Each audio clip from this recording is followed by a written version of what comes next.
Hello నమస్తే, మీ అందరికీ నూతన సంవత్సర శుభాకాంక్షలు. పంచపాండవుల్ని మహాయోధులు అంటారు, విజయానికి చిహ్నాలు అంటారు.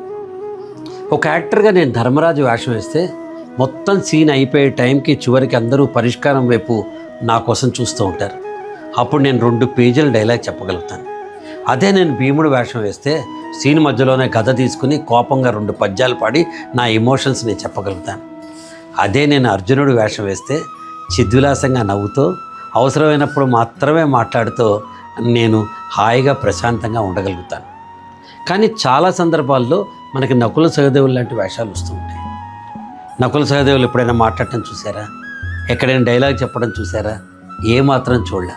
మహా అయితే ఓ చోటు ఎక్కడో అన్నగారి అభిప్రాయమే నా అభిప్రాయం అని చెప్తూ ఉంటారు.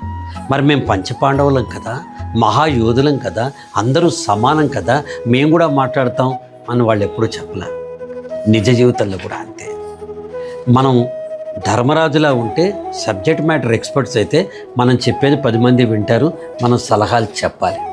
అదే మీరు భీముళ్లాగా ఉంటే, అంటే బాధపడేది మీరే అయితే, ఎమోషన్స్ మీకే అయితే, బాధ కలిగేది మీకే అయితే, మీరు పరుషంగా మాట్లాడినా కోపంగా మాట్లాడినా ప్రతిజ్ఞ చేసినా ఎవరు తప్పు పట్టరు, అర్థం చేసుకుంటారు.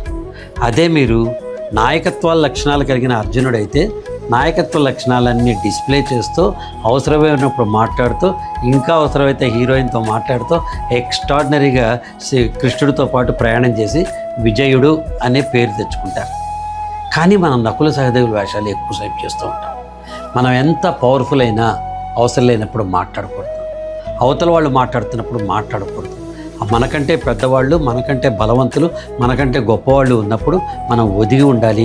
ఎన్ని తెలిసినా కానీ మామూలుగా ఉండాలి. మరి వాళ్ళిద్దరు కూడా సకల కళ నైపుణ్యాలు కలిగిన వాళ్ళే కదా. కానీ వాళ్ళు ఎందుకు అలా ఉంటారంటే అది వారి వైఖరి. మనం కూడా అంతే. జీవితంలో మనం ఎంత ఎదిగినా ఒదిగి ఉండాలి. అవసరమైనప్పుడు మాత్రమే మాట్లాడాలి, అవసరం లేకుండా ఒక్క మాట కూడా మాట్లాడకూడదు. ఈ కొత్త సంవత్సరం మీకు అన్ని శుభాలు తేవాలని, పంచపాండవుల్లా మీరంతా ఎదగాలని, విజయం వైపు వెళ్ళాలని మనస్ఫూర్తిగా కోరుకుంటూ హ్యాపీ న్యూ ఇయర్.